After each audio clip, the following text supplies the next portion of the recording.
If we can get, all right. If we can get everyone just to introduce yourself, we have Stacey King with Life Renewed Corp in Colfax, North Carolina. I think y'all are a domestic violence organization.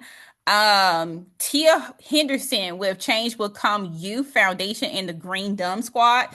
I like that. All right.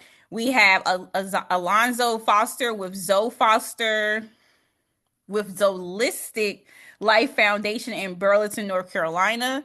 Okay, and we have Lydia Norman shouted out. Oh, we got Georgia in here because we mostly got Greensboro that takes place in here. Chanel Foster with Footsteps to Follow.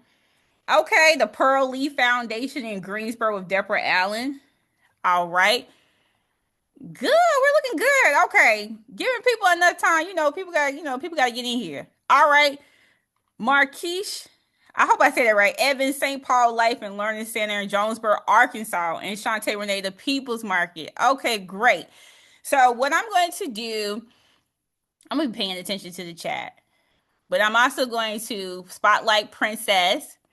Um, yes, spotlight Princess. I thank you all, Nikhil Wama, NC Realtor and co-founder of Fitz Wellness Network. You live in Charlotte. Okay, Greensboro area, Charlotte, and Greensboro. Wanda Jones, Blackville, South Carolina. That's cool. Okay, you're an educator and local nonprofit. All right, guys, thank you so much. Keep introducing yourself in the chat, and we're gonna go ahead and get started. Okay, so what I would love for Princess to do, could you please introduce yourself to us because you are one of those people that when I started out in the nonprofit field, you are like way like more steps ahead of us. You're very vocal, and you know that. Good. Very Good. vocal in the nonprofit space.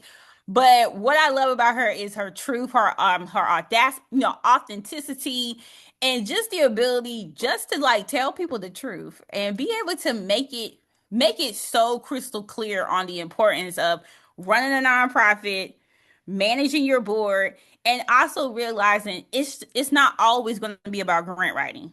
It's about those fundraisers in between. So could you please introduce yourself, Princess, to us and who you are and why did you start Role Expressions and tell us just a little bit about yourself? Yes. Hello, hello, everyone. I apologize. I am at home, snowed in, so um, I'm very relaxed right now, but it's good. Hey, Garden Bestie. Okay, so I'm Princess Johnson. I'm with Royal Expressions Contemporary Ballet. We're a nonprofit professional dance company in Greensboro. We I like to explain to people that we hire dance artists, so therefore we give them paychecks and create new works in dance. And we also have a school, and we do outreach programming through partnerships. So that we can make dance accessible and affordable for the entire community. So that's a little bit about who I am and what I do. I'm also a mom of a 4-year-old, so if she comes running in here, just be ready, because that's what she does. That's what she does. Okay, thank you for your introduction. Now, can we, if you have applied for a grant, I want you to drop a one in the chat. If you have ever applied for a grant, we need to do a heat check. You have applied for a grant. Let's do a heat check. I want to see. And there's nothing to be ashamed about. Nothing. Okay. But I'm gonna say how I actually got into grant writing. It was actually 2020. It was during the time period of Black Lives Matter, and a lot of corporations were looking for nonprofits to fund. And they told me, hey, we want to give you a grant, but you got to fill out this application. I didn't know I was doing grant writing. I just knew that, hey, you want to give us some money. So then I started taking all these classes, and then people started paying for me to go to class. And then I was like, well, maybe if, I can start expanding in this area. So for me, I I don't feel like grant writing is something that you just up and say, "Hey, I'm going to wake up one day and become a grant writer." It is really No. something where it is like it fell into your lap and you have no other choice but to make it happen. So, Princess, how did you number one get into grant writing and how important was it for you to secure funding for the nonprofit organization? Yes. So I actually got my start right outside of college. I had always knew I wanted to start a dance company, but I didn't even know what a nonprofit was. I was a business major, but they didn't even introduce that business, you know, option to us. So what happened is when I graduated college, I ended up landing an internship working for the North Carolina Arts Council, and I got to work alongside the executive director of a multi-million dollar arts council for Cabarrus County in Concord, North Carolina. And so during that time, they actually didn't have a lot of work for me to do. So what I would do is I would go upstairs and go through their files and read. And so I was reading grant applications, but I didn't really know that's what they were or what they were called. It was just something to do to kind of figure out what it is that they do. Um, and then I had the opportunity also to attend their board meetings and just kind of hear about fundraising and what that is, and hear about all the different types of funding sources that there were. And after that internship, I ended up getting another internship with Richmond Ballet in Richmond, Virginia. And I asked to work inside the I asked to work inside the finance department. And he was like, "Oh, you mean the development department?" I'm like, "I don't know. I just want to work where whoever's doing the money is working." Yeah. So I got to work beside the development director, whose job it was to basically be the engine of the organization to keep the money flowing in so that the Mhm. programs can continue to work. So she taught me grant writing. I had to proofread every grant that came across her desk. And then she also would have me go in the filing cabinet and read grants. And then I also learned about individual fundraising, mailings, things like that. So the entire funding mix, really. But of course, grant writing is so popular. So, Yeah. And I'm glad you mentioned the fundraising mix because I think a lot of times people don't realize that grant writing is only 20%, mhm. 20% of your budget. And the one thing that I always try to stress, especially with expectations, is that like, there's a grant opening that's due in March 6th. They may not make the decision about that grant until June 30th. November. Well, June 30th with the vote. But you may not find out till like July, August that you actually have the check. Like you are the one. And then you may not see a physical check or deposit until November. And I know that was country. November, November. No. December. And then they're expecting you to spend this money by the next fiscal year. Okay. So when we talk about understanding applying for grants and how important it is, and sometimes people get so caught up in it, they really do forget that at the end of the day, you are responsible for having some type of revenue mix within the organization. I know I didn't ask you this, but what are the different ways that you have diversified your Mhm. funding with your nonprofit when it comes down to just like the students, the Yes. parents, and things like that? Yes, I think one of the most important questions I asked my mentor when I was at Richmond Ballet um, was about the school that they were running. I was like, so is that separate from the nonprofit? How are y'all running a whole school and charging these people tuition? And he was like, just because you're nonprofit doesn't mean you can't charge a fee. And that Right. stuck with me. So, first off, don't be afraid to charge for your services. You're offering a service to the public. Just because you're a nonprofit doesn't mean that you cannot make money. It just means you can't reinvest into Yeah. stakeholders. It goes Yeah. back into the organization to keep it going. So, first off, earned income is like probably your lowest hanging fruit, honestly, because people don't mind giving you money for a service or a product. They actually are more likely to do that than to just write you a check because they want to make a donation. Which that's still possible. You can convince people that they should just make a donation, but you have to remember when you're asking people to make a donation, they're not getting anything back. Yes, they get a tax write off, but they're not getting any return on their investment. So that is actually harder. You can also have ticketed events. So we do dance shows and we charge for tuition. We do individual fundraising, and then you can also do sponsorships, um, and and corporate advertising, like advertising opportunities for corporations through your business. So those are other ways that you can raise money while you're waiting for that check to finally come in. Awesome. And I think the fact that you're not limiting your I don't know why I can't talk tonight. You're not limiting yourself. And one of the biggest affirmations that I y'all know I love this affirmation. So I'm asking that everyone, if you can drop in the chat, I lack nothing. Mhm. I lack nothing because you cannot go into this nonprofit space thinking, well, I just gotta pay it out of pocket. I gotta do this on my own and all this stuff. And then you're over here dying financially, going into debt when you really need a strategy. You really need a solution. So you have to say to yourself, Princess, are you coming into the chat? Well, coming into the Zoom with a second What? device? No. Is Okay, I there guess another princess? it says Princess Howard Johnson. I guess we have a Zoom bomber, so we're gonna remove that Oh, person. wow, that's weird. We'll just keep that person there anyway. Okay, that's what happened Yeah, last time. just keep that there because I definitely know.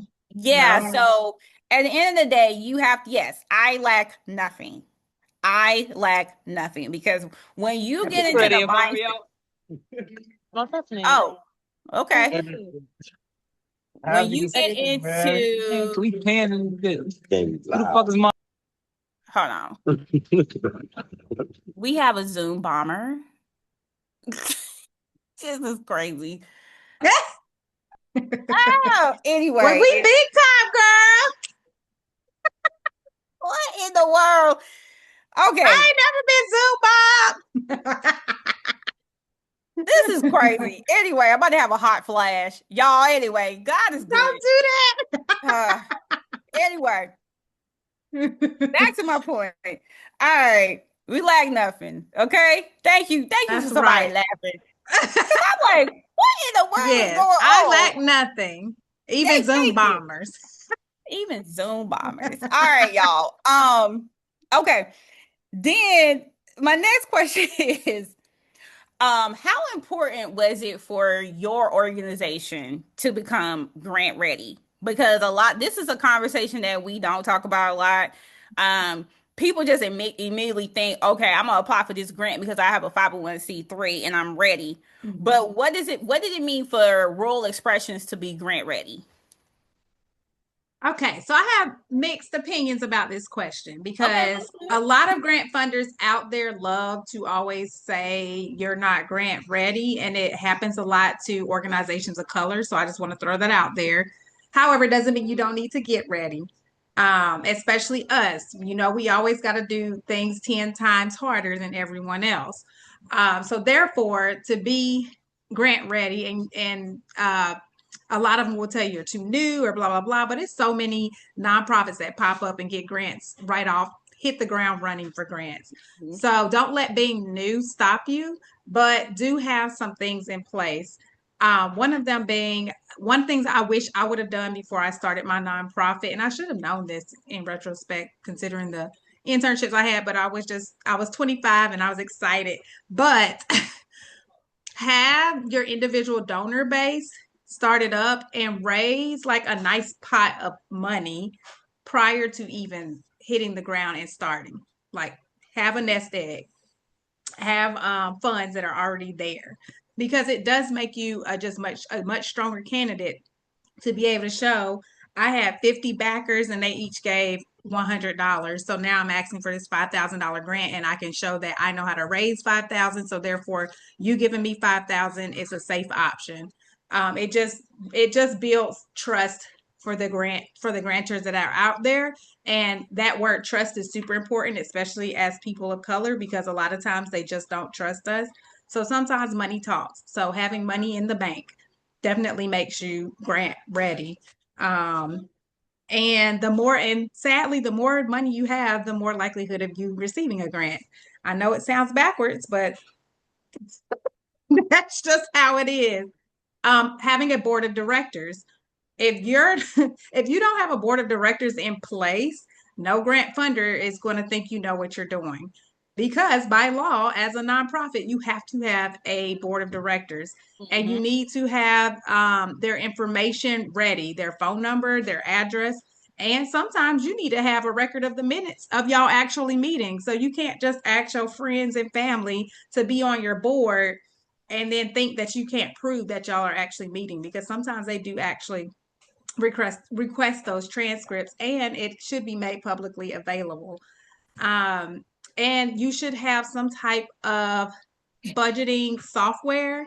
Even if you have a nice, pretty Excel spreadsheet and that's what you like, it still needs to be somewhere where you're keeping a record of income and expenses, and you can pull your reports.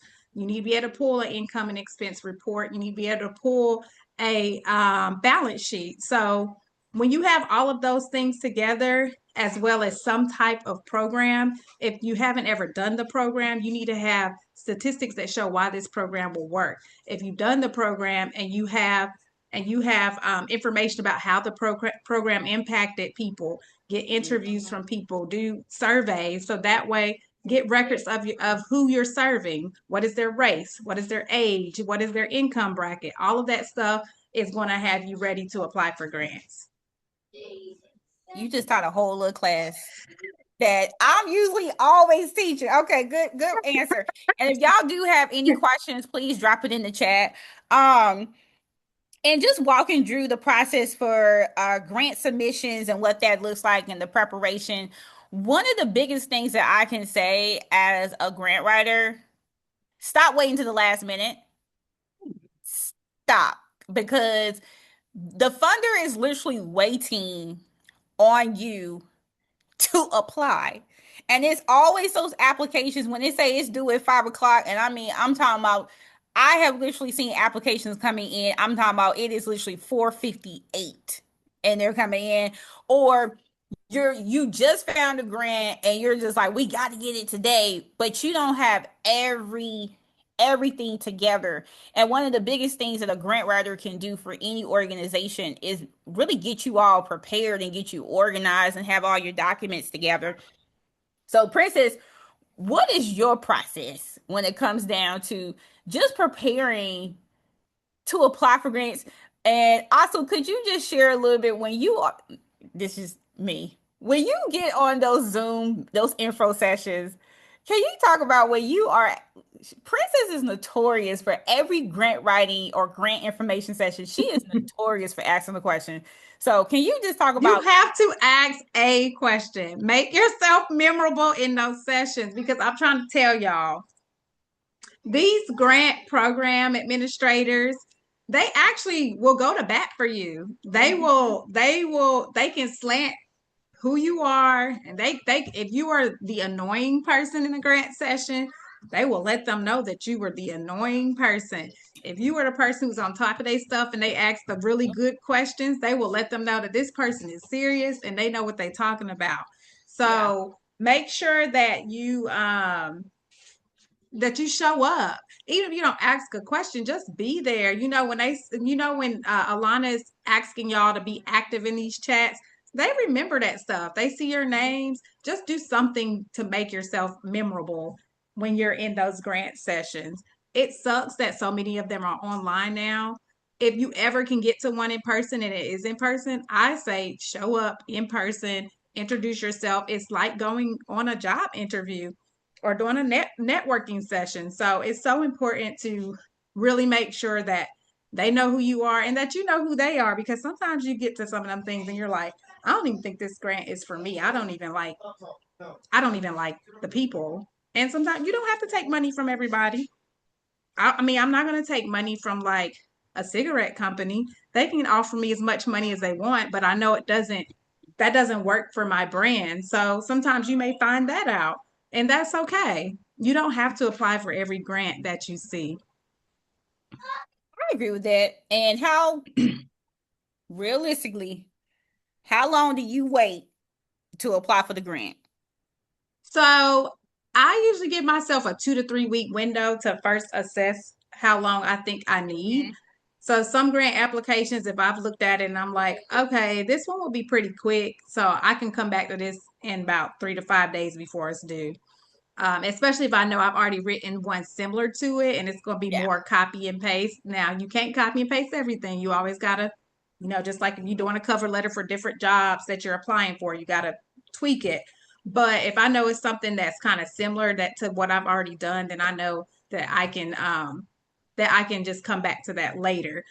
If it's something that's kind of newish or different, then I kind of pace myself and tap into it the 3 weeks prior, 2 weeks prior, and then that last week I'm grinding to get it done. And Yeah. sometimes I end up getting a grant turned in early, and that's always a great feeling. Sometimes Oh yeah. maybe earlier in that day when it's due, but like she said, if it's due at 5, don't put that pressure on yourself and you're trying to hit send at 4:59 because guess what? You and 250 other people, 200,000 or however many people are applying for that Yeah. grant, y'all are all trying to hit send and it can crash and things can go wrong. So don't even put that type of pressure on yourself. Yeah. I agree with that. And here's my next question, because you are notorious for rejection. Oh So yeah. drop a two if you've ever been rejected for a grant. Drop a two. I'm gonna drop a two.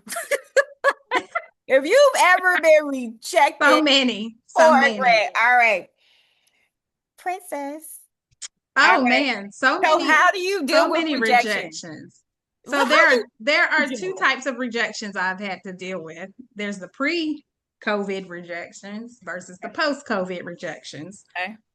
Pre-COVID rejections I realized were very much related to systemic racism because they were often and all the times and I had relationships with these grant funders yet they still refused to either give us anything or they were underfund us. So Mm. with those rejections, I came in their face and I called them out on their racism. And you Okay. did? Yeah. And did. I was blacklisted for a little bit. I'm not gonna lie. Some of them funders just stopped funding us. And then I started taking breaks. When I felt that a funder was that I was a victim of systemic racism from a funder, I just stopped applying.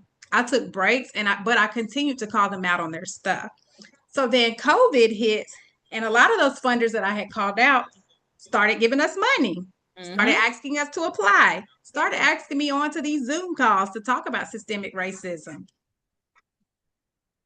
Yeah, So, I got a lot of that, and I still have a lot of meet and greets just to check in to make sure that they are checking in with this Black nonprofit who works with oh children. yes. Yes. Yeah. So because then they needed us on their in their mix because when they took a look at what they were funding, they realized, oh, we do only fund white organizations. So no, you were not crazy if you were applying prior to 2020. And then all of a sudden you were getting more money after 2020. It's not a coincidence. They literally all of a sudden got with the program. So now post COVID rejections, I still, I always look and see who did they fund, and I'm looking to see did any of my black friends get some money. If I see a lot of my black friends did, then I'm happy for them. Still a little hurt, but happy for them. But I do always recommend, regardless if it's pre-COVID or post-COVID, because I always did this no matter what. I've always been consistent with this, is you always ask for feedback. If there's a grant funder who doesn't offer me feedback, I'm not applying again like ever again, some cases. Sometimes I'm like, all right, I'm gonna try this again after a few years, 2 or 3 year break. But if I'm able to get feedback, then I'm able to one, hold them accountable, Yeah. and two, also improve my application. But a lot of times I was getting feedback, would make the changes, and then still, not get anything. Then to me, that's a huge red flag. Doesn't necessarily mean that there's systemic racism going on, but you might want to look into who they're funding.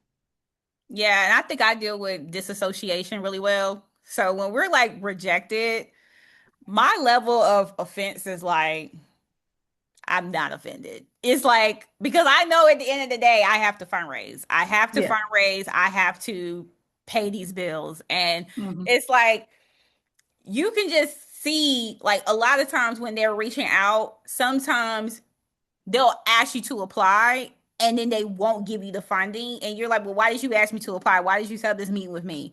And Mm-hmm. maybe you were the checklist. Just check it Mm-hmm. off. So, all right. Um, and you actually did answer the question about diversifying your income when waiting on grant funding. So we Mm-hmm. answered that.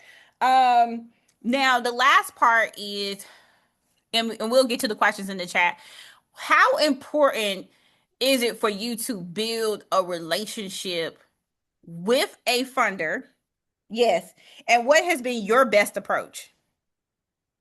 It's so important that you build relationships. And like I said, my approach is kind of crazy, like Alana said. Sometimes I can be a little bit like very direct with these funders, like, all right, y'all ain't been funding no black organizations. So sometimes that's what my relationship is. It's just me being straight up honest with them about them not doing what they're supposed to Yeah. do. And some of them hear me. Some of them reject what I'm saying and say it's lies and then come back years later and be like, oh, you were right, or some of them just continue to just be blinded. For me, speaking my truth is what's most important, being authentically who I am so that funders know who they're getting. So they're not surprised if they see me posting Black Lives Matter the next day, that they're not like, oh my God, I can't believe she did that political thing when my race is not political. But I digress. So so what's important is that you're always yourself, but that you're putting yourself out there and that they know who you are, whether they like you or don't like you. It's not about you being likable. It's about them being able to see that their funding is going to someone who is really down for their cause, who is really educated, who really knows what they're doing, and is going to be a responsible party of this fund that they get. Yeah, I agree with that. And I think also on the reverse side, I've served as a grant reviewer, especially for arts organizations. And I've been the person advocating for Princess Organization, for steps to follow, those art programs. And it's really interesting when you get a group of people together and they have to vouch for your application. They have to vouch for why you should be funded. Because a lot of times, like, you'll apply for a grant, you may apply for $60,000, but they may only give you 20,000 or 10,000 of those dollars. And you have to really take that time to invest and make sure that you're putting yourself out there, you're marketing, doing the marketing. Um, I think one of the cutest, you did a fundraiser call. It was like Oh, girl, that's coming up February 2nd. period. So yeah, like just cute fundraisers. And like my sister has a dog named Kanye West, a plug.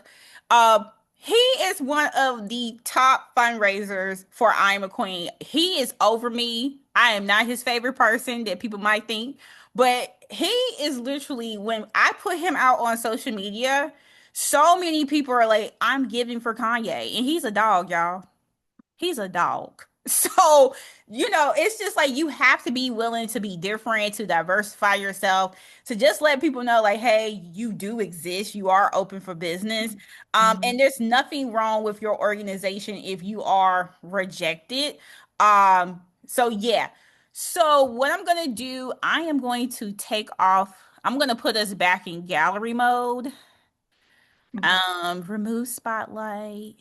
Remove spotlight and take us back to gallery mode. And I'm gonna look at the questions in the chat. Let's see here. I see my twos. I asked for feedback. Most of them say great. Hey Shane, great program, but doesn't have enough to give everyone. Okay. What were some of the things that you noticed from grant tours that signified that you were being discriminated against, not being Yes, funded? yes. Or So, being invited to the mm, table. yes, He first off, the the dinner. grantors don't go out of their way to make sure we know that these grants exist. So they're not going to meet us where we are. We have to find them. That's their number one mistake. And then they don't care that they don't have a diversified grant pool. They Hmm. continue on and do things the same way year after year. Third, once one of us does finally apply, we're either rejected or underfunded. like she said earlier, you might ask for 10,000 and they be like, here's 750. You can do it with that, right? And then I want you to prove how you're going to do it with that. That's Yeah. akin to asking us to shuck and jive, do a little dance for them real quick, just to get out the little scraps, giving us scraps. That's what they like to do. So a lot of times you'll look at. So you can have this one. My daughter ate an orange. You can have this one. Thank you so much. Thank you so much, Naomi. You're welcome. Yes, ma'am. Hello. Okay. Okay. I'm talking, baby. I'm talking. You gotta go back to your room. Okay. Anyway. It's okay.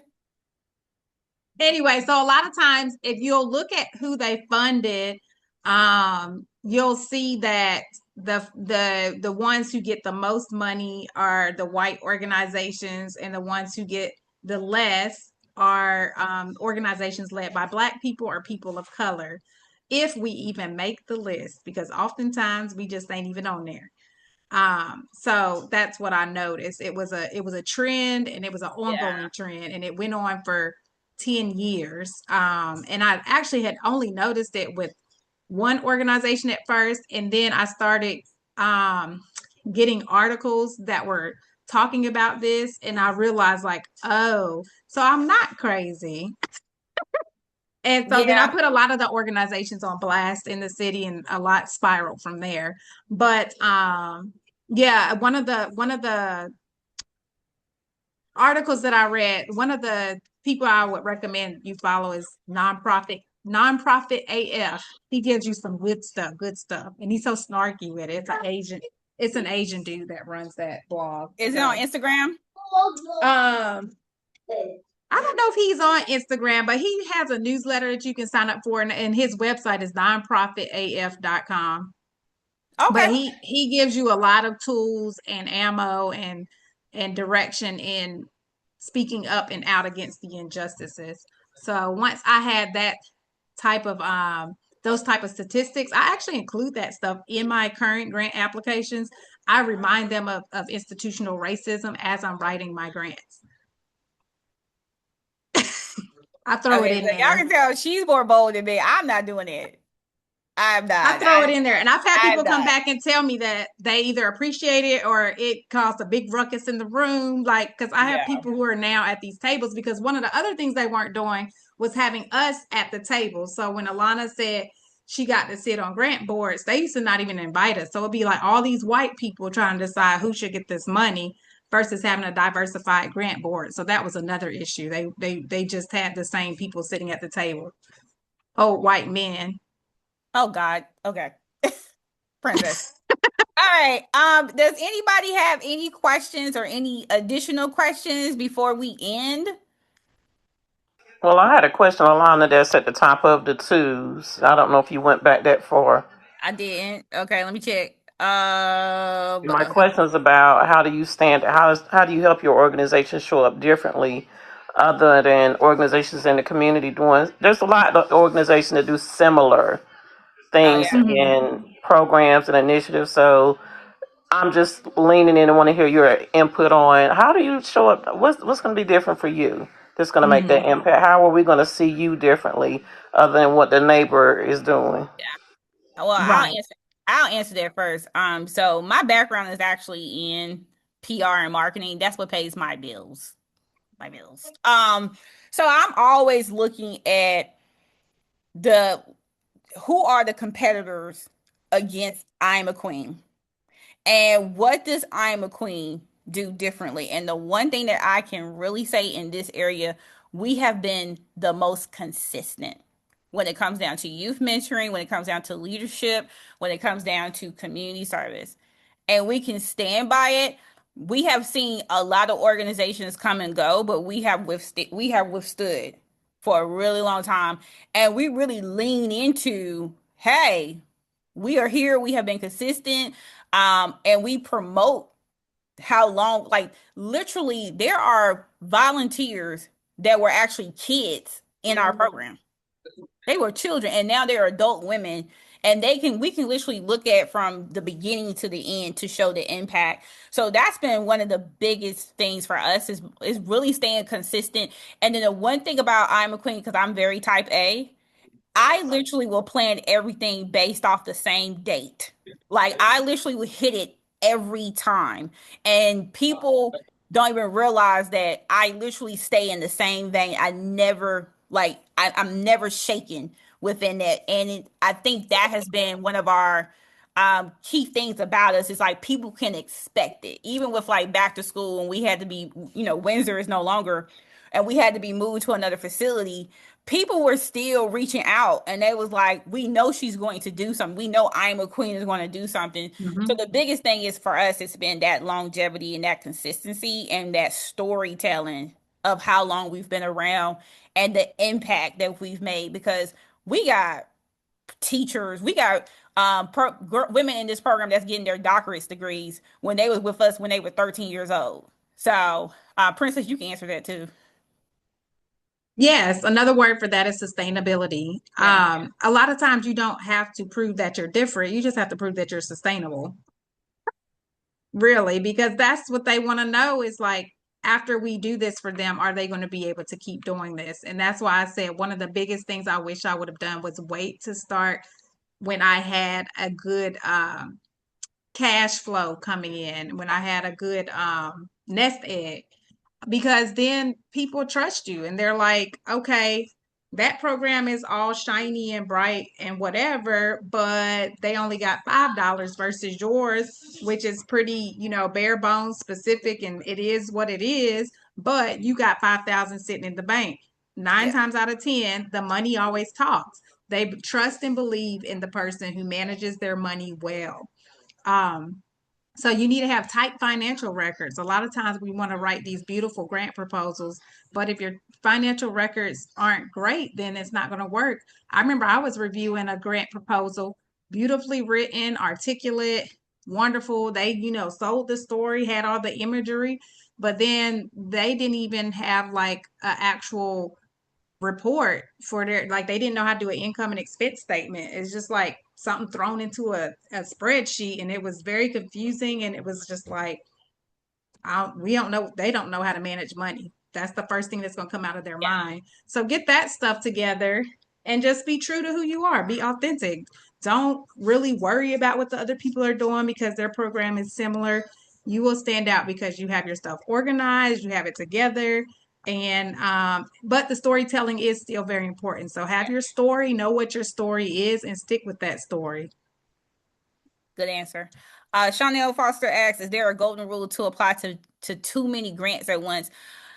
My rule is the 10 to 1. Apply to 10 and you may get one out of it. Also, uh All re- right. read It gets the better criteria. though as you go though, because you start to recognize the grants that are Yeah, right for you, and it won't be so much of a shot in the dark. But yeah, early on, it is a lot of shots in the dark.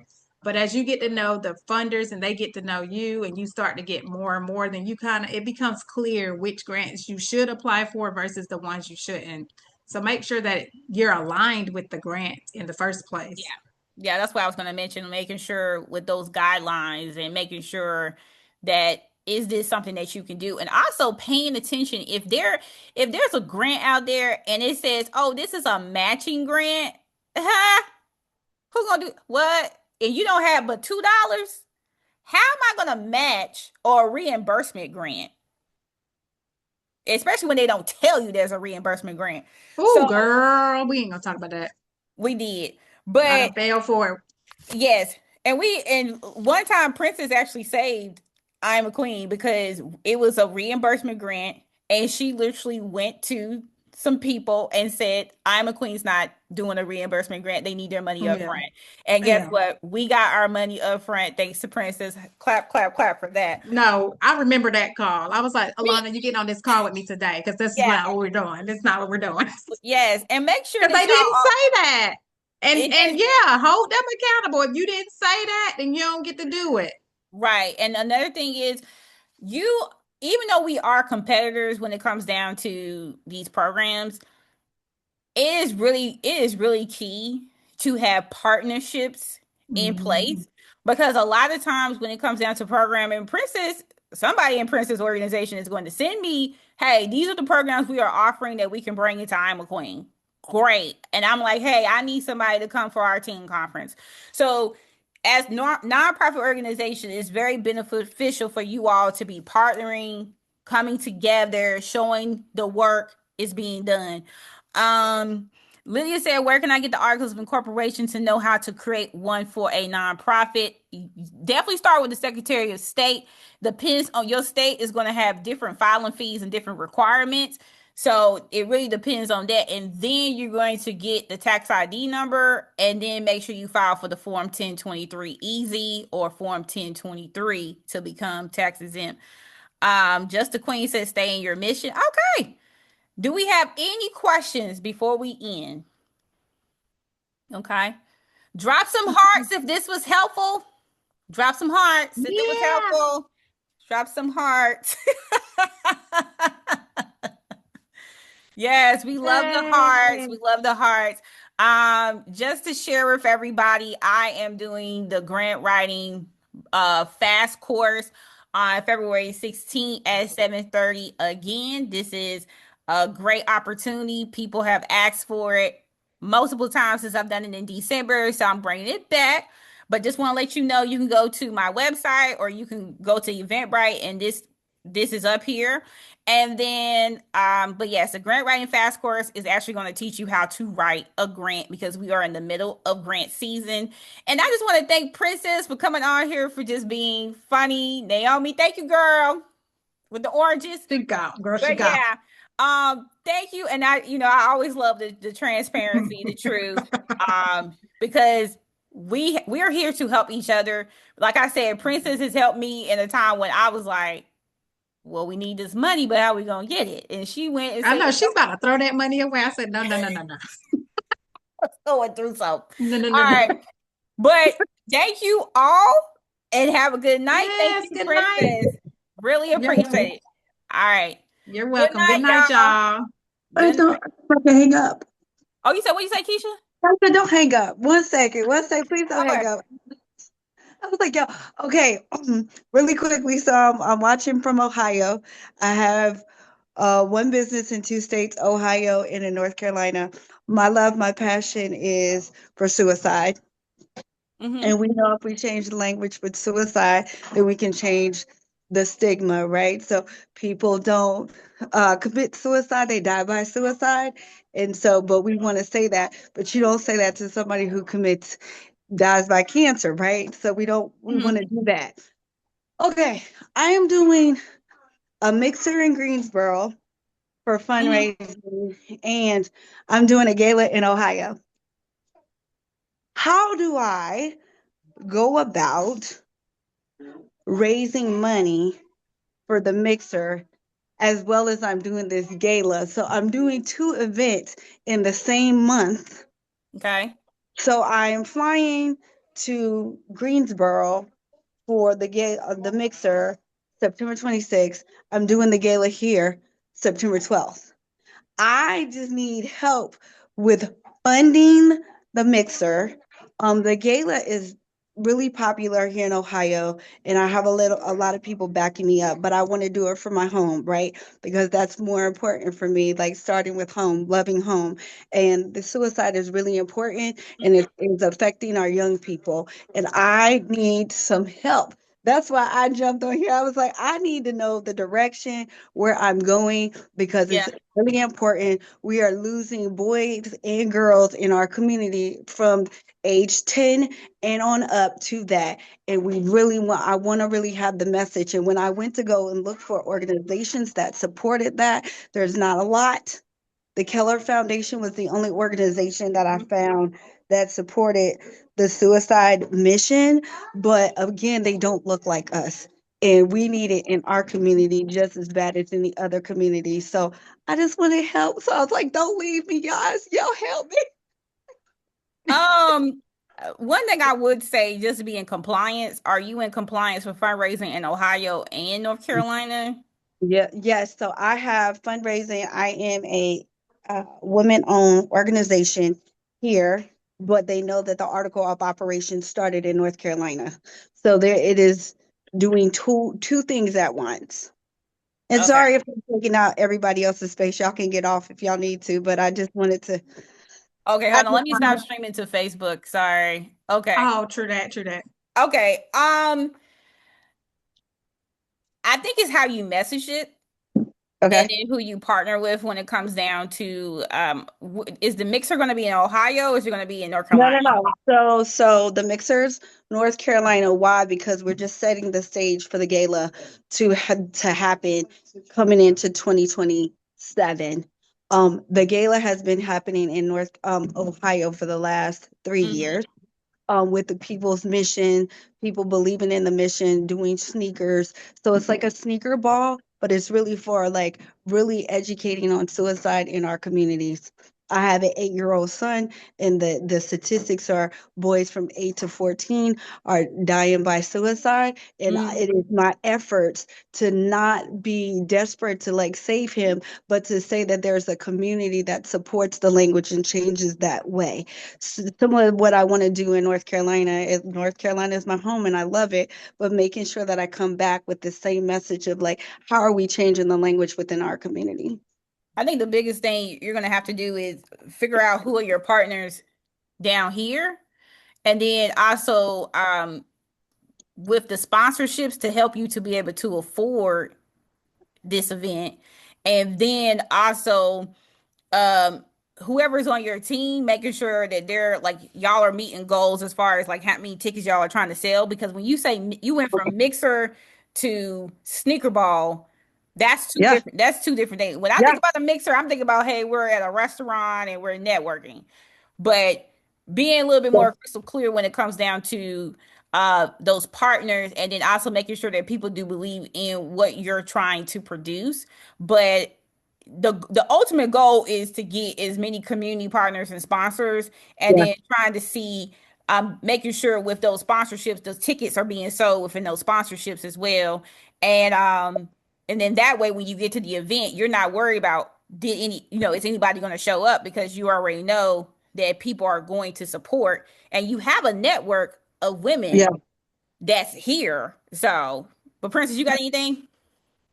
Yes, I would be checking to see if there's any crossover corporations in North Carolina and Ohio or Greensboro and whatever city you're in. So Yeah. like I know for us, we are funded by Lincoln Financial. So we Yeah. have our dance company, we have Philadelphia as a target for a tour place because we already have a relationship with Lincoln Financial. So something like that. See if one of your current corporate sponsors, or if you can lock into another corporate sponsor that has that link. Sometimes you find unicorns like that Yeah. that are operating in two cities or two states. Um, I would also burnout is a real thing. Yeah. Burnout is real, especially for us Black women who want to do it all.